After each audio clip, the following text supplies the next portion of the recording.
दोनों का झगड़ा खत्म हो जाए सितारा। अस्सलामुअलैकुम नाज़रीन, ड्रामा सीरियल कफ़ारा की आने वाली साथ में दिखाया जाएगा कि सलार सितारा से कहता है कि तुम नाराज़गी ख़त्म कर दो, तो सितारा कहती है कि हो गई नाराज़गी ख़त्म, अब और आप क्या मुझसे चाहते हैं। तो सलार कहता है कि तुम मुझे पहले वाली सितारा चाहिए हो, जैसे तुम पहले मेरे लिए करती थी, मेरे लिए खाना, ब्लैंकेट और छुप छुप कर मुझे देने के लिए आती थी और दिल की हर बात, हर परेशानी मुझसे शेयर करती थी, मुझे वो वाली सितारा चाहिए। तो सितारा कहती है कि मैं पहले पागल थी, लेकिन सलार कहेगा कि नहीं, तुम पागल नहीं थी, तुम मुझे तभी से बहुत अच्छी लगने लगी हो और तुम मेरा उसी तरह ख्याल रखा करो जैसे तुम पहले रखती थी। तो सितारा कोई भी जवाब नहीं देगी। दूसरी जानब सलार की नानी सितारा को फ़ोन करती हैं और कहती हैं कि क्या सलार ने तुमसे माफ़ी मांगी या सलार के बाप ने तुमसे माफ़ी मांगी। तो सितारा कहती है कि वो तो मुझसे प्यार का तकाजा कर रहे थे, उन्हें तो एहसास ही नहीं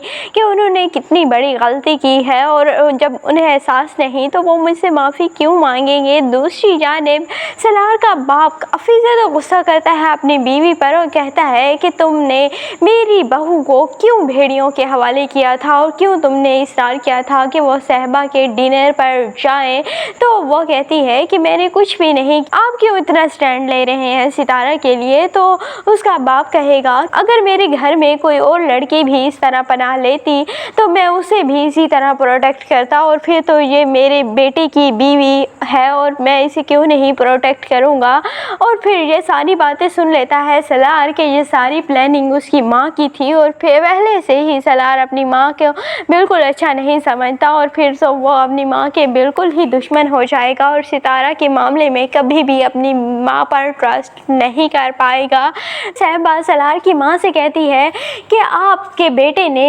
ज़ियान को इंजर्ड कर दिया और मैंने तो सिर्फ सितारा को आईना दिखाने की कोशिश की थी, लेकिन आपके बेटे ने अच्छा नहीं किया। फिर सलार की माँ वहाँ से चली जाएंगी और कहेंगी कि तुमने बिल्कुल अच्छा नहीं किया और अब मेरा बेटा ही मेरे ख़िलाफ़ हो चुका है। तो सहबा कहेगी कि पहले कौन सा वो आपके हक़ में था कि अब खिलाफ़ हुआ है। दूसरी जानिब सितारा और सलार के दरमियान अब आहिस्ता आहिस्ता चीज़ें ठीक होने लगेंगी और सितारा ट्रस्ट करने लगेगी सलार पर, और सलार अब सितारा को कन्विंस करेगा कि तुम दोबारा से पढ़ाई शुरू करो, और इसीलिए सितारा दोबारा से पढ़ाई भी ज्वाइन कर लेगी और दोनों के दरमियान सब कुछ आहिस्ता आहिस्ता ठीक होने लगेगा और आहिस्ता आहिस्ता सलार पर ट्रस्ट भी करने लगेगी, क्योंकि जिस तरह की बातें सलार कर रहा है तो उस तरह से किसी को भी ट्रस्ट नहीं आ सकता कि सलार अब सच्ची मोहब्बत कर रहा है, और सितारा को तो बिल्कुल भी नहीं, क्योंकि सितारा पहले ही इतने धोखे खा चुकी है कि अब वो एक और धोखा अफोर्ड नहीं कर सकती, इसीलिए वो सलार पर कभी भी ट्रस्ट नहीं करती। हालांकि उसे ट्रस्ट तो सलार को ही करना चाहिए, लेकिन वो बाकियों को ट्रस्ट कर लेती है, लेकिन सलार के मामले में वो कभी भी ट्रस्ट नहीं कर पाती। आपको ये ड्रामा कफ़ारा कैसा लगा कमेंट सेक्शन में अपनी कीमती राय का ज़रूर इज़हार कीजिएगा, और अगर वीडियो अच्छी लगे तो वीडियो को लाइक और चैनल को सब्सक्राइब करना बिल्कुल भी मत भूलिएगा।